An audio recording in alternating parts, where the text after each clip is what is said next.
The X-Men films are some of the greatest superhero films of all times. I grew up watching these films and they are iconic, unique and in my opinion just as good as a lot of the MCU movies. There's around 10 X-Men films in general, depending on if you want to include New Mutants and Deadpool. But to me, the first 3 X-Men movies are almost classic, as I remember watching them in the cinema when I was a kid. But once these 3 films ended, they started to produce X-Men films that are based on origin stories, including X-Men Origins Wolverine and X-Men First Class. In my opinion, I loved these films as well, particularly X-Men First Class. But one thing that leaves fans feeling confused is the actual timeline on the X-Men films. Today we'll be discussing why did Fox decide to change the timeline of the X-Men films in a way that left people feeling confused. Was it a creative decision, a way to fix plot holes, or just a total reset in general? Before we get into the video, please make sure to subscribe to my channel, as it does help out massively. So back to the beginning. X-Men in 2000, followed by X2, and then The Last Stand.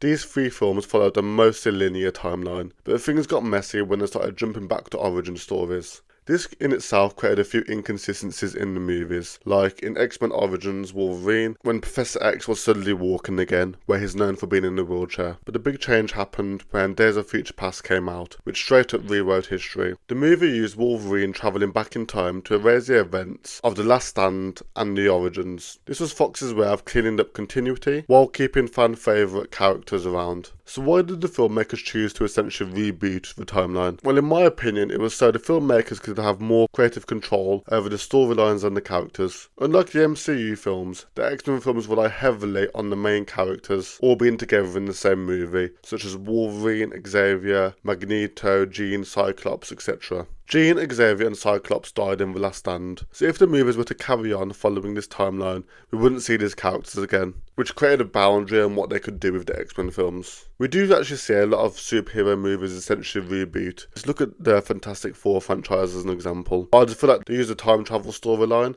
as a scapegoat to justify this, so they could still use part of the other films and same actors such as Hugh Jackman, but essentially reset a lot of the storylines and characters. Another possibility as why they did this was because at the time the MCU was releasing a lot of superhero films, and maybe as X-Men films they wanted to compete with these in a very competitive landscape. If the MCU can introduce the multiverse to bring back dead characters and old actors, then why can't the X-Men films introduce time travel to reboot certain characters? Another reason which I saw online is that Disney actually acquired Fox, meaning that the X-Men were set to join the MCU at some point, and this was just to help reboot some of the characters so they could be used long term. In my opinion, this was the right idea, to inject life back into the X-Men films and give them more flexibility over future films. The only problem for me was that I don't think it was really executed in a clear way. The only time we actually see the time travel is in Days of Future Past, and it only really resets the timeline at the end of the film, and doesn't give kind of like a very in-depth explanation, and never mentions it in future films or anything like that. For me, I do see a lot of explanations online explaining the breakdown of the whole storyline and timeline, but as an average viewer, these aren't necessarily easy to follow, especially if you aren't watching the films in order. The complexity of this could have been because there were